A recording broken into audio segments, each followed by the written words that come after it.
चलिए देखते हैं आज का सेशन स्टार्ट करने के पहले सभी स्टूडेंट लाइक कर दें वीडियो को।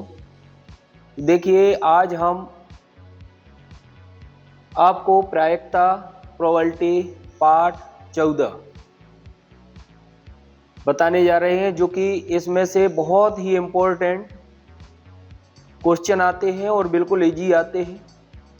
और ये सभी क्वेश्चन बोर्ड परीक्षा के लिए MP board, UP board, Bihar board सभी के लिए वेरी वेरी मोस्ट इम्पोर्टेंट है। और जो भी इस वीडियो को पूरा देख लेंगे उससे ये क्वेश्चन कोई भी बाहर नहीं जाएंगे। तो चलते हैं सेशन की तरफ।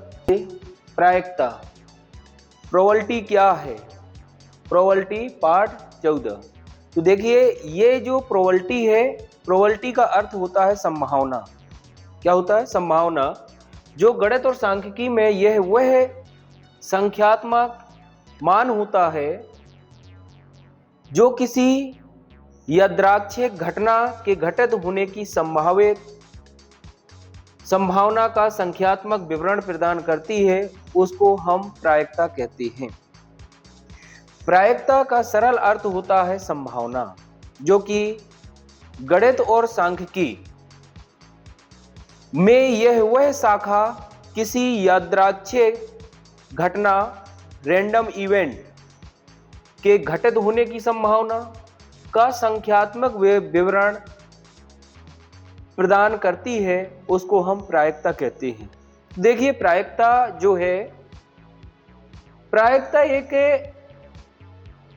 ऐसी वैल्यू है जो कि घटना का घटित होना, और इसका अर्थ जो है हम इसका उपयोग आनुवांशिकी, वेद और भौतिकी, मौसम के पूर्व अनुमान लगाने में विभिन्न क्षेत्रों में अनिश्चित को मापने के लिए किया जाता है।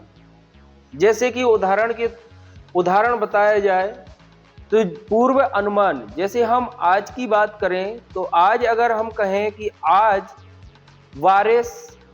वर्षा हो सकती है, तो एक संभावना है कहीं बादल आकर के और मौसम में परिवर्तन होकर के बादल आकर के पानी की बारिश भी हो सकती है और नहीं भी हो सकती है। तो क्या है? अनिश्चितता को मापने के लिए, जैसे हम कहें कि आज बारिश 0.2 होने की संभावना है, तो ज्यादातर क्या होगा? ना होने की संभावना होगी। अगर कहीं पर ऐसा हो कि कोई भी घटना ऐसी हो कि जहां पर घटना केवल और केवल कितनी हो? निश्चित हो, तो वहां पर उसका मान कितना हो जाएगा? निश्चित के लिए 1 मान हो जाएगा। हमेशा जो प्रायिकता है, प्रायिकता का हमेशा जो मान होता है वो 0 से 1 के बीच में होता है, 0 और 1 के बीच में होता है। 0 का अर्थ है कि असंभव घटना। क्या होता है? असंभव, कि कोई भी घटना घटित होने में हमें ऐसे प्रतीत होता है कि यह असंभव है। 1 उसका मान होता है जो निश्चित होता है। जिस घटना का मान एक अनुमान बिल्कुल ऐसे लगता है कि बिल्कुल एकदम निश्चित ही है, तो निश्चित जो घटना होती है उसका मान, जो प्रायिकता है उसका मान कितना है? 1 होता है। कितना होता है? 1। 0 इसका अर्थ है कि घटना असंभव होगी, इसका अर्थ है कि घटना निश्चित होगी। राइट? तो यहां पर हम देखते हैं कि इसका उपयोग कहां करते हैं? आनुवांशिकी के लिए करते हैं, वित्त के लिए करते हैं, भौतिकी के लिए करते हैं, मौसम के पूर्व अनुमान लगाने में, इनके क्षेत्रों में अनिश्चितता को मापने के लिए किया जाता है। तो स्टूडेंट ये बात बहुत ध्यान रखना है, यहां से हमारे 2 नंबर के क्वेश्चन बनते हैं इधर से, और पक्का ही आता है। एक तो रिक्त स्थान या सत्य असत्य या एक शब्द ऐसे जो ये इतना लिखा हुआ है, इस पर 2 नंबर का क्वेश्चन जरूर आएगा। राइट? तो देखते हैं, छोटे छोटे 2 क्वेश्चन पूछे जाते हैं। चलिए इसका उपयोग आनुवंशिकी, वित्त, भौतिकी और मौसम पूर्वानुमान के विभिन्न क्षेत्रों में अनिश्चितता को मापने के लिए किया जाता है। तो एक बात और ध्यान रखना है कि जो ये प्रायिकता है, इसका सिद्धांत का जो विकास है वो 17वीं शताब्दी में फ्रांसीसी गणितज्ञ थे। कौन? ब्लेज पास्कल पियरे डे फर्मा द्वारा किया गया था। ये वैज्ञानिक का नाम है, जो कि जो प्रायिकता की जो प्रोबेबिलिटी का संभावित मान निकालने के लिए, किसी भी अनिश्चित या संभावित घटनाओं को ज्ञात करने के लिए, मान निकालने के लिए, ये जो ब्लेज पास्कल पियरे डे और फर्मा द्वारा किया गया था, सबसे पहले सिद्धांत दिया था। तो ये इसका इतिहास है और वो कब दिया था? 17वीं शताब्दी में दिया था। राइट है। वह मूल रूप से अनुकूल संभावनाओं और कुल संभावनाओं का अनुपात होता है। जैसे कहीं पर भी कोई संभावना हो, हमने यहां पर लिखा एन, जो हम इवेंट लिखते हैं, इवेंट का मतलब होता है घटना, घटित होना। एन ई में है संभावित परिणामों की संख्या, परिणामों की संख्या। एन ई का मतलब घटना के पक्ष में परिणामों की संख्या। एन एस प्रयोग के सभी संभावित परिणामों की कुल संख्या। एन एस का मतलब है कि जो भी कुल घटना होती है वहां पर, तो वो उसको हम एन, जैसे सपोज करिए एक सिक्का है, एक सिक्का को हमने उछाला, क्या आएगा? हेड आएगा या टेल आएगा? अब यहां पर अगर क्वेश्चन पूछा गया है कि इसका टेल आने की प्रोबेबिलिटी बताइए, प्रायिकता बताइए, क्या होगी? तो टेल जो है वो एन ई हो जाएगा, एन ई बराबर 1, क्योंकि एक बार आया है। और एन एस का मतलब है टोटल संभावित, दो कंडीशन बनती है, एच और टी, जो कि हेड और टेल। तो यहां पर टोटल संभावित एन एस हो जाएगा और ये एन ई हो जाएगा। जो प्रोबेबिलिटी होता है पीई बराबर N E upon N S, PE बराबर होता है N E upon N S. तो ये क्या हो जाएगा? ये इसका सूत्र होता है प्रायिकता का। प्रायिकता का सूत्र बराबर होता है, प्रायिकता बराबर घटना के पक्ष में या घटना के अनुकूल परिणामों की संख्या बटे प्रयोगों के सभी संभावित परिणामों की कुल संख्या होती है। तो ये इसका फॉर्मूला है। फॉर्मूला भी कभी कभी पूछा जाता है। ठीक है। कुछ महत्वपूर्ण नियम देखिए, महत्वपूर्ण नियम। किसी घटना की प्रायिकता कभी भी ऋणात्मक नहीं होती है, निगेटिव कभी नहीं होगी, निगेटिव नहीं होती है। अब यहां पर हमने बताया था अभी कि 0 और 1 के बीच में ही प्रायिकता होगी। तो माइनस का मतलब है कि 0 से अगर छोटी होगी तो वहां पर क्या होगा? माइनस का होगा। तो 0 से क्या होगी? बड़ी होगी। और 1 से कैसी होगी? छोटी होगी। तो इसका मतलब है कि कभी भी ऋणात्मक नहीं हो सकती है। सभी संभावित घटनाओं की प्रायिकताओं का योग कितना होगा? 1। देखिए ये सभी संभावित। अब हम मान लेते हैं, जैसे अभी मैंने उदाहरण दिया, एक और उदाहरण देते हैं। जैसे कोई भी दो खिलाड़ी दो कुश्ती लड़ते हैं, कुश्ती एक अखाड़े पर क्या करते हैं? कुश्ती लड़ते हैं। अब दोनों में से दोनों जो खिलाड़ी रहेंगे, कुश्ती लड़ने वाले जो पहलवान रहेंगे, अब दो हैं, एक का नाम है रमेश और एक का नाम है सुरेश। अब मैं कहूं कि रमेश को जीतना है, तो ये क्लियर थोड़ी है कि भैया रमेश को जीतना है, हो सकता सुरेश को भी जीतना हो। अगर हम कहें कि इसकी जो प्रोबेबिलिटी हो रही है वो 0.6 हो रही है, 0.6 हो रही है और हमें जिताना भी इसको है, तो ये क्या हो जाएगा? एन ई हो जाएगा।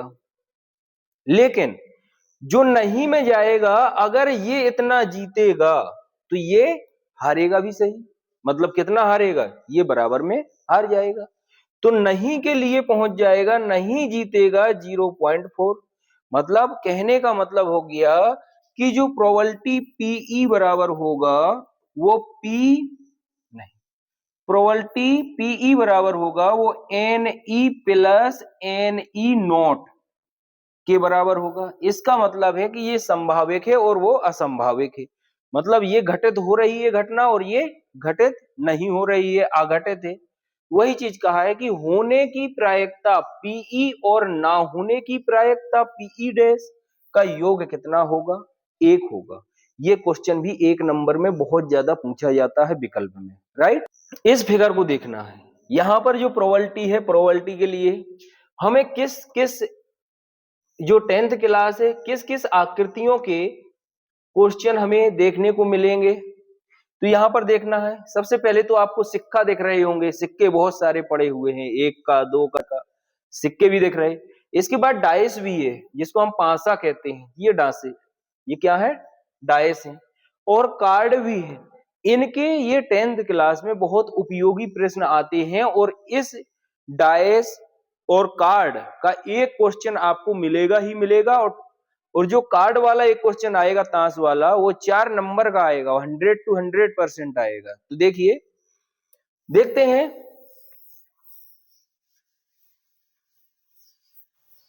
चलिए चलिए,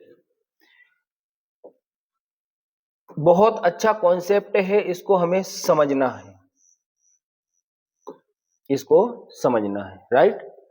तो देखिए, एक कोई भी सिक्का की बात कर रहे हैं, और सिक्का जो है वो हम क्या लिखा है, फर्स्ट टॉस, सेकंड टॉस और थर्ड टॉस। मतलब एक बार उछाला जाए, 2 बार उछाला जाए और 3 बार उछाला जाए, तो वहां पर कितनी संभावनाएं आएंगी और कितनी असंभावनाएं आएंगी। अनुकूल परिस्थिति में परिणामों की संख्या और कुल परिणामों की संख्या।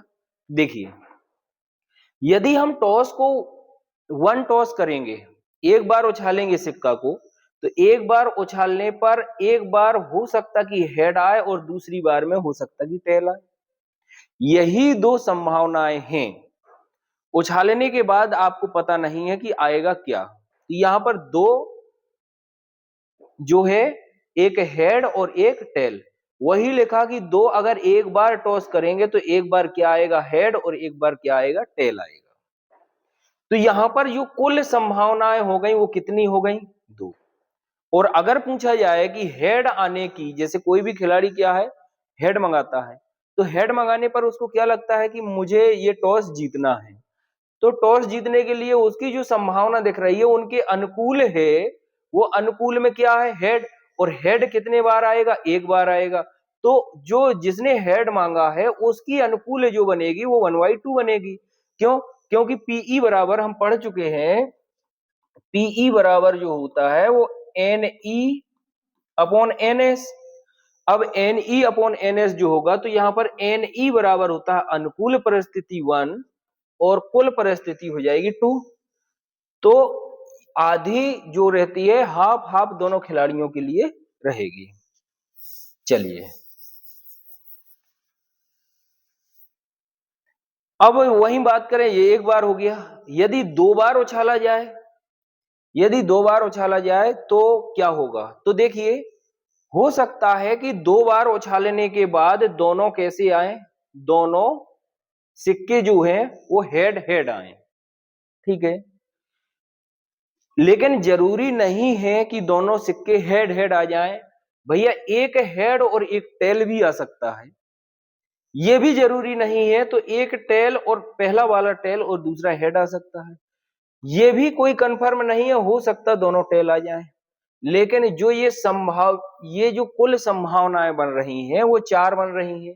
तो यहां पर NS की जो वैल्यू होगी वो कितनी हो जाएगी, 4। जब 2 बार टॉस करेंगे तो 1, 2 और 3 और ये 4 संभावनाएं होंगी। क्या आएगा, हो सकता हेड आ जाए और दूसरा टेल आ जाए, हो सकता कि ये वाला हेड आ जाए और ये टेल आ जाए, हो सकता है कि दोनों हेड हेड आ जाए, क्योंकि 2 बार उछालना है, ठीक है। तो ये बात भी समझ में आ गई होगी सिक्के की। और सिक्के का भी एक क्वेश्चन स्टूडेंट बिल्कुल पक्का श्योर 100 to 100%, ये समझ लो। जब 3 बार टॉस करेंगे तो क्या होगा। देखिए, यदि हम 3 बार टॉस करते हैं तो एक बार हो सकता है कि तीनों क्या आ जाएं, हेड हेड आ जाएं, ठीक है। हो सकता पहला टेल और दूसरा हेड आ जाए। तीसरा, हो सकता है कि 2 टेल और एक हेड आ जाए। कितनी कंडीशन बन गई, 4। हो सकता है कि तीनों कैसे हो जाएं, टेल हो जाएं। ठीक है, दूसरी कंडीशन ये भी बनती है कि ये पहला हेड हो और दूसरा टेल हो, राइट। तीसरा ये भी बनता है कि ये हेड हो और दूसरा टेल और ये हेड हो, राइट।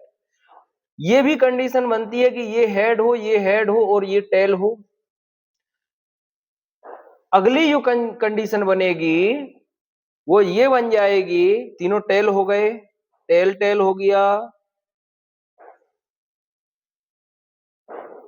चलो, टेल हेड और टेल हो।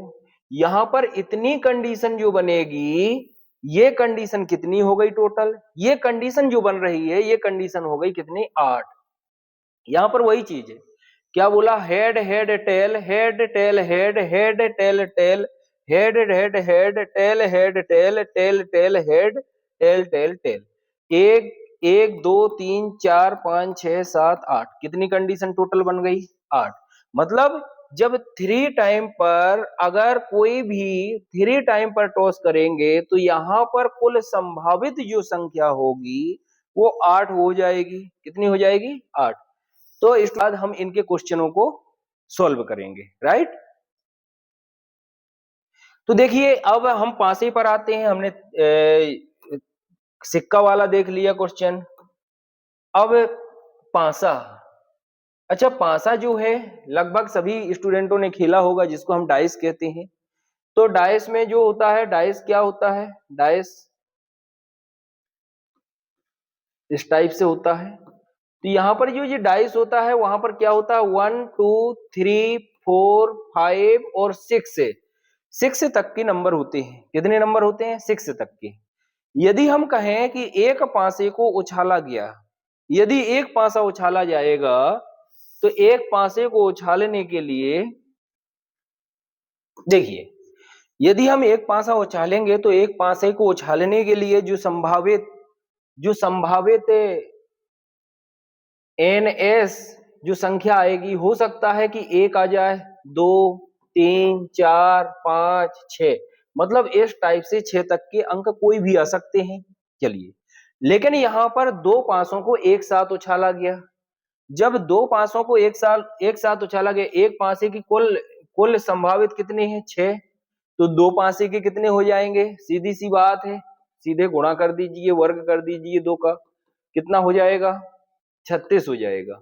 टोटल जो संभावित हो जाएगी दो पासों को उछालने के लिए, वो कितने हो जाएंगे? 36। तो देखिए, जब हम दो पासों के एक साथ उछालते हैं तब क्या आता है?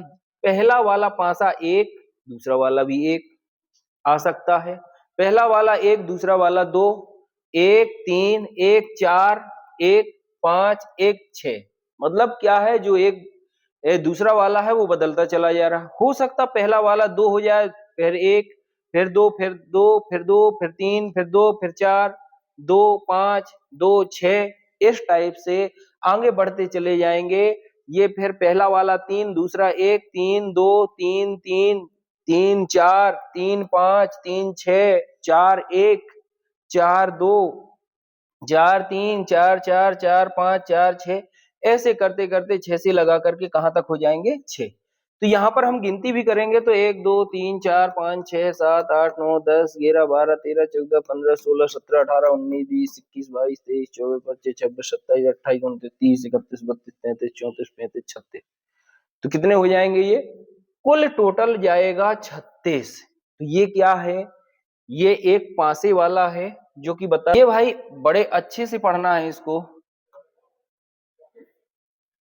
बहुत अच्छे से पढ़ना है, और इसका क्वेश्चन तो 100 to 100% आएगा, कहीं नहीं जाएगा। ये जो कार्ड है, इस कार्ड को पढ़ना है। ये क्या ए बना होता है इधर? ए 2 3 4 5 6 7 8 9 10 11 12 13, मतलब एक, और ये जो कलर रहेगा, इसकी हम बात करें तो ये क्या रहेगा? काला रंग। काला रंग कितने हो गए भैया? बोलिए। काले रंग के कितने जाएंगे? 13। कितने जाएंगे? 13। दूसरा लाल रंग, लाल रंग 1 2 3 4 5 6 7 8 9 10 11 12 13 14 13, सॉरी कितना जाएगा 13, राइट। अब 13 लाल के हो गए ये, फिर इधर जाएंगे तो ये क्या है काला, फिर जाएगा लाल, लाल पर ये जाएगा। अब लाल के साथ साथ जो काला है इसको हम क्या कहते हैं, चिड़ी, चिड़ी कहते हैं। इसको क्या कहते हैं, पान, इसको क्या कहते हैं, हुकुम, इसको क्या कहते हैं, ईंट। तो यहाँ पर ये चार अलग अलग रहते हैं, चारों के लिए अलग है, इसको बिल्कुल ध्यान से देखना है। ये स्टूडेंट बहुत गलती करते हैं। चिड़ी के कितने रहेंगे 13, पान के कितने रहेंगे 13, हुकुम के कितने रहेंगे 13, ईंट के कितने रहेंगे 13, कुल मिलाकर के 13 13 13 13, टोटल जो रहेंगे वो कितने हो जाएंगे 52।